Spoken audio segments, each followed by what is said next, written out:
What is up, you guys? Welcome back to my channel, and if you're new here, just welcome. My name is Gemma Jade, but today we are going to once again be discussing fairies. But this isn't the Missing in the Fae Part 3. Not yet. Don't be disappointed. It's coming. This is the video I've been promising you about the one major U.S. city who has had a specific kind of fae infesting their land since before colonization. Let's start this off by saying, as we know, there's a legend or several legends of the Fae across every culture all throughout the world. I mean, we know that from the Missing in the Fae. We know that, right? From our research together, from my research, from Steve's. You'd be hard-pressed to find a country who didn't have at least one legend of the little people. In almost all of these countries, there's a huge belief in fairies and an even bigger belief in respecting them and all that is unknown. I came across some information, however, that there is a specific place right here in the United States where there is a particular infestation of little people. These fairies have seemingly been seen all over the city and have been wreaking havoc and reveling in the bloodshed in Detroit, Michigan for centuries. More than centuries even, since it seems to me the beginning of time itself. This isn't just fairy tales and folklores though, guys. This goes way beyond the tales and legends you've heard of when you were young and perhaps hearing more and more about nowadays, when the veil between here and the unknown seems to be thinning more and more as each second ticks by. Oh no. There have been actual reported sightings throughout the ages, right back to the earliest settlements of the land. No, actually, even further back than that, as the Native Americans who were already here when the colonists came over have also reported many sightings of these bloodthirsty little creatures. I don't use that adjective lightly, though, mind you. It seems, though, that this is exactly how the fairies seem to be. Bloodthirsty, and they're bloodthirsty for human blood. They thrive on and celebrate the bloodshed. They revel in the pain and suffering of the humans all around them, and they taunt us when we least expect it. This specific type of fae, or little person, is known to be called as the Nain Rouge. And I could be pronouncing that wrong. I'll just go ahead and call it its English translation, the Red Dwarf. Gnomes and dwarves, while very different, are in this story seemingly interchangeable. Though it is called a dwarf, I have seen pictures and heard the descriptions and am confident in my assessment that it is in fact a gnome. Yes, I'm confident that the Nain Rouge, the little dwarf, is actually a gnome. From what I know about the difference between gnomes and dwarves, but that's neither here nor there. You guys can picture it in your head, right? Not like the friendly and smiling little garden gnomes we see everywhere in people's back and front yards and gardens, which, by the way, I reiterate yet again and will continue to do so in every single video about the Fae where it comes up. It's a really bad idea and will draw some bad juju to you should you continue to use these types of totems in and near your homes. And yes, Elf on a Shelf does definitely count. This story begins with the Ottawa tribe, who have their origins in and around the land which would eventually come known to be Detroit. Detroit back then in this time was a kind of wild land, an untamed wilderness inhabited solely by native tribes. They didn't colonize the same way as the English, and much of the land and nature was left to stay as it was. You have to understand the origins of the Native American traditions and legends back in this time as well. This land that we now call Detroit was inhabited by all sorts and kinds of spirits, ghosts, entities, and specters. The Native Americans have legends for everything, as you know, as I know, being half Native American myself, and all of these legends are said to come from somewhere. They're not just product of the wild Native Americans' imaginations, right? Any more than the full-bodied apparitions I see on an almost daily basis are a product of mine.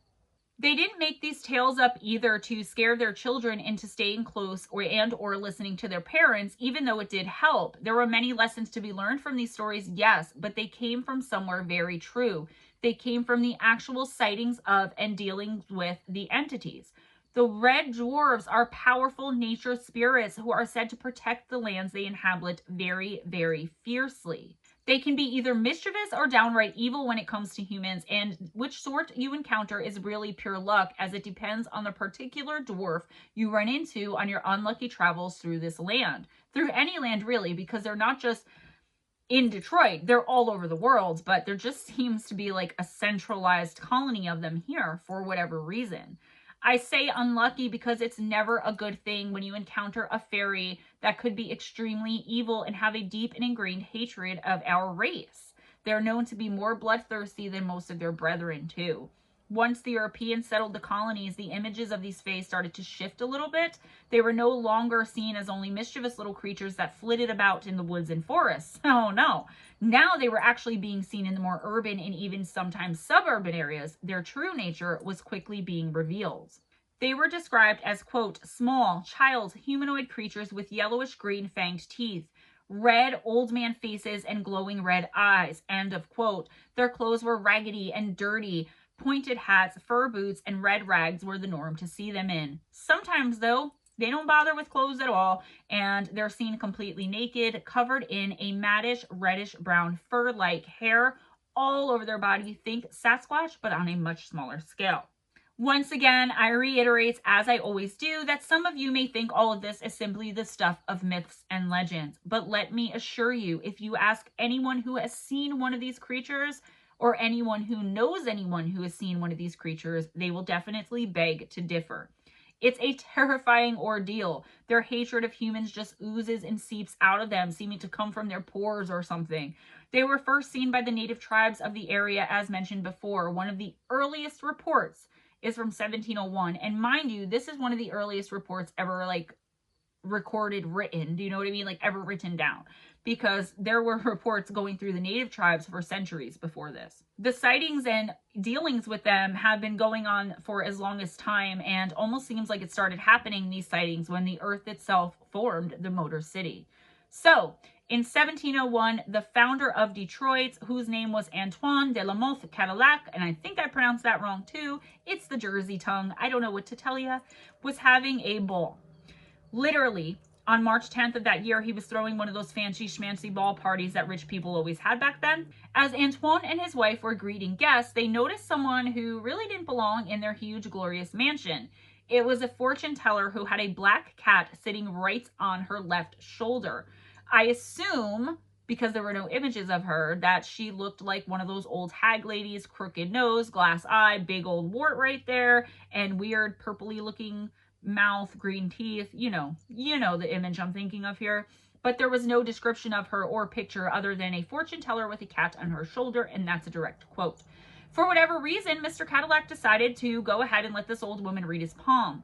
She told him that while he was destined to start a great city, it would be a place of great strife and bloodshed. She also warned him to pay heed to the Nain Rouge or Red Dwarf and to not upset it, as it would certainly be his downfall, which the skeptical leader most likely laughed off, probably kicked the woman out of his house, and went about to make fun of her with his friends.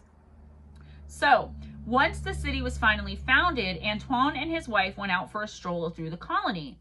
They wanted to see how the city was thriving and how people were doing and how things were going up close, right? This was a huge investment, I'm sure. They walked around all night, and while walking past one particular park, they heard a couple of the citizens complaining. So they stopped to hear what the complaint was to see if maybe they could do something, surreptitiously to kind of fix this.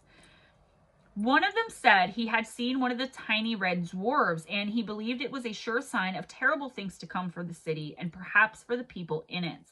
As they heard this, Antoine and his wife just laughed and giggled.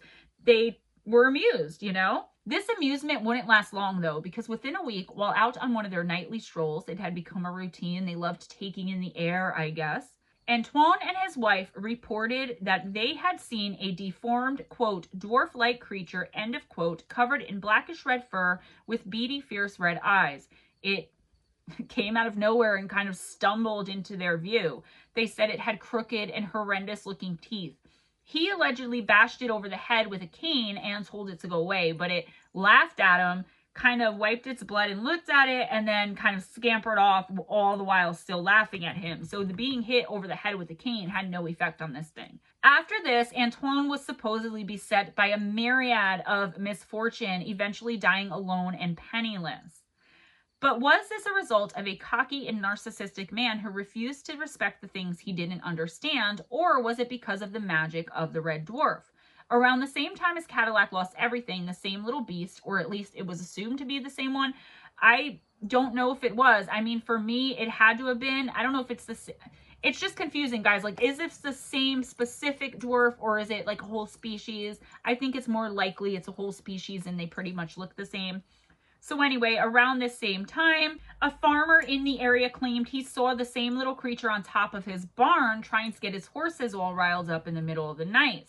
Another farmer in the area said he would see it not only peering into his window at night, which totally creepy, right? He also claimed it would steal his chickens right out of the pen and eat them. These kinds of sightings, especially from the local farmers, were scattered all throughout the city right around the same time, this 1701 through 1736, right? There's another sighting, though, which is much more well-known, or maybe more well-known at least to the people in the city who are either familiar with and or who wholeheartedly believe in the legends. This happens on July 30th, 1763, when 250 British troops assembled in preparation for a surprise attack on a rebel force made up of a confederacy of Native Americans that had defied British power and post-war policies and an insurgent uprising known as Pontiac's War. Cadillac, Pontiac, Detroit. And this war was named after one of the native tribe's fiercest leaders, the Odawa chief Pontiac. You have to understand this war was completely unlike anything the Americas had ever seen. Soldiers from each side going into villages and slaughtering innocent women and children, attacking random civilians, men, women, and children alike. They were executing their war prisoners just willy-nilly, which back then was completely unheard of, especially to be done without prejudice and totally unceremoniously. It was a violent, bloody rebellion, and the British obviously wanted it to end as quickly as possible because bad publicity is not better than none, I guess, in this point when you have babies being slaughtered, right? As I said, they were most likely concerned with all of the backlash for all of the civilian casualties. On this day, though, in what would end up being called the Battle of Bloody Run, the British forces crept up along a tributary of the Detroit River called Parents Creek on their way towards Pontiac's encampment. They were hoping to launch a decisive surprise attack against the chief, but they were surprised to find a large contingent of 400 angry Native American warriors waiting for them and ready to fight. The ensuing battle would drive the British back and was said to be so bloody and vicious that the aforementioned creek ran red with blood for weeks, changing its name to Bloody Run. Nearly 60 British soldiers would die in this bloodbath. That was a lot. One of them was Captain James Dalyell, whose corpse was decapitated with its head being paraded around for weeks on a stick through the town for all to see. Was it a warning or was it just a pissing contest? I don't know. It was marched through the bloody streets and into the back alleys, which were also running red with blood. It was absolutely macabre, it was sickening, and it was very hard to read. The air smelled like blood and death. Eyewitnesses, including many of the soldiers themselves, would claim that they had seen one of the Nain Rouge, or Red Dwarves, sitting upon the banks of the creek right before the battle. It was as if it was claiming a front row seat and waiting with glee to witness the carnage. In the aftermath of the fighting, the fearsome little dwarf was then allegedly witnessed frolicking and dancing among the corpses, which littered the ground, and it was wading and swimming and kind of doing this swim dance thing in the bloody river. The creature's demeanor was described as joyous and elated, like it was celebrating all of this bloodshed of humans. The reputation of the Red Dwarves for being a kind of harbinger of disaster continued into the days leading right up to the Great Detroit Fire of 1805, which would burn most of the entire huge city right to the ground. In the days leading up to this fire, these little red dwarves were reportedly seen numerous times by all different kinds of citizens all over the place, with some even claiming that they saw the evil little red men dancing in the flames when the disaster struck, seemingly impervious to the fire itself. Then the creature was seen again in the aftermath of the War of 1812 when the defeated General William Hull reported seeing it peering from the fog on the sidelines and grinning with its disgusting teeth during his surrender of Detroit in 1813. So a general now is coming forward. He would later be historically executed for military incompetence. Sightings and scary encounters with the Nain Rouge would continue into later years as well. In October of 1872, one woman named Jane Dacey claimed that she had just come back to her house on Elizabeth Street from running errands when she encountered what she described as a creature with, quote, blood red eyes, long teeth, and rattling hooves, end of quote, lurking in the darkened room. The encounter was so shocking to her that she passed out, and she ended up bedridden for some time. Women were known to have such fits back then. In 1884, another woman claimed to have been savagely attacked and beaten as she walked along the street at night by a beast that looked like, quote, a baboon with a horned head, brilliant, restless eyes, and a devilish leer on its face, end of quote. With the coming of the 20th century, the malevolent little beasties were still up to their tricks. These creatures were even reported numerous times before the 1967 uprising in Detroit. This was kind of an epidemic of race riots. One witness even described one of the creatures doing backflips and cartwheels right down 12th Street, which was where the police raid of a bar happened, and that was what started this entire thing, what set the entire thing off. I mean, the nation was on edge for what years, months before this, but this one attack on 12th Street of the police lighting this bar up is what set off this entire thing. And allegedly the Red Dwarves were there dancing and flipping. In 1976, 2 utility workers reported seeing the Red Dwarves climbing up a utility pole just before one of the worst snowstorms in the city's history rolled through, again in March of that year. They thought it was a child climbing the pole until it leapt from the very top of the pole all the way down to the ground, and they could actually see that it was the legend. It was the Nain Rouge, the Red Dwarf. They had been familiar with the legend. They had heard of it. There are even recent sightings of the Red Dwarves in Detroit. In 1996, the Michigan Believer ran a story about a pair of witnesses who claimed they had just exited a nightclub when they saw a tiny, hunched-over man wearing what looked like a filthy, tattered old fur coat flee an attempted car burglary while making a cawing sound similar to a crow. Even as recently as 2017, there have been reports of the Nain Rouge. There was a commenter on Reddit called the Infamous 99, and he gave 2 accounts of what appears to be the creature. So in these 2 accounts that he gave, he said there are 2 stories from 2 different people who didn't even know each other. His great aunt told him that when she was little, she had saw a gnome on several occasions. It would stare at her and even followed her. And the last time she had seen it was at a funeral home, and it wanted her to follow it into a cellar. She felt by that time it was evil, it just kind of gave off. And think about how it looks. I mean, even if you're not a little kid, a little kid is probably more likely to follow, but I don't know. So she told this to him and his sister as an old woman, and she looked really disturbed even as an old lady. She said she'd carried a cross with her ever since she first seen this thing. He said his sister and he were very young, so they didn't really get a lot of the details, but one regret he has was never finding out anything more. He said his family believed her, at least believed that she had thought that she had saw it, that she believed that she had seen this creature multiple times. They go on to say that no one is alive that would have any more information about the sighting or encounter. So unfortunately, by not getting all of the details, the encounter kind of died with the old woman. This Redditor goes on to say that the next person to tell them a related account was a close friend's older sister. She said she was chased by a, quote, evil little creature, end quote, at her bus stop. She described it as a gnome, and my friends would clown on her about it. And they go on to say, now that I'm older and more mature, I'm very much interested in the supernatural. I definitely regret not listening to her. And these are not quotes, guys. I'm paraphrasing. She had a hard time talking about it and would get upset when they would joke about it as well. She said it was very small, smaller than she was as an 8-year-old girl. It had white fur and a pointy red hat. And the Redditor wants to know, is there anyone else who has their own versions or tales of this myth or urban legend? We know that cultures all around the world have their own versions of these little myths and legends of fae folk, fairies, gnomes, trolls, and beyond, right? I mean, it's definitely not just limited to that.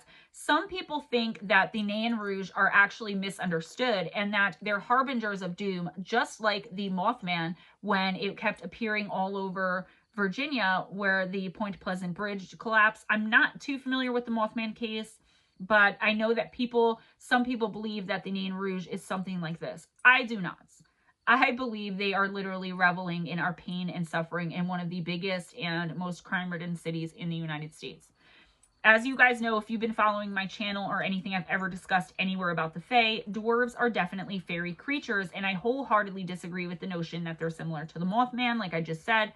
Perhaps specific types could be the harbingers of disaster and doom that many people seem to think they are, but that's just a really big maybe. There's no evidence to support it as far as my research goes. Could it actually be that they're simply misunderstood? I mean, they can't help the way they look, and perhaps their shenanigans are to scare us humans away before we get caught up in something deadly, but I don't think so, because they're there before, during, and after.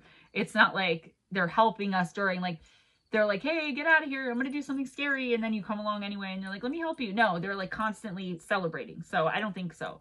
I guess we'll never know, but as far as I do know, there are still many sightings to this day of the Nain Rouge in Detroit and also all over the country and the world. Actually, the sightings of the Nain Rouge are growing town by town, city by city, all throughout the United States and Canada especially. It's just highly unusual to have such a high concentration of one type of fae in one single city, even if it's a large city.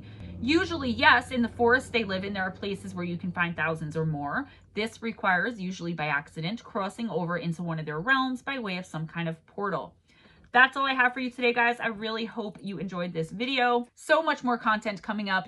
If you enjoyed spending this time with me, please give this video one of those big thumbs up you see right down there. Spread the love by sharing this video. Do you have any encounters with the Nain Rouge?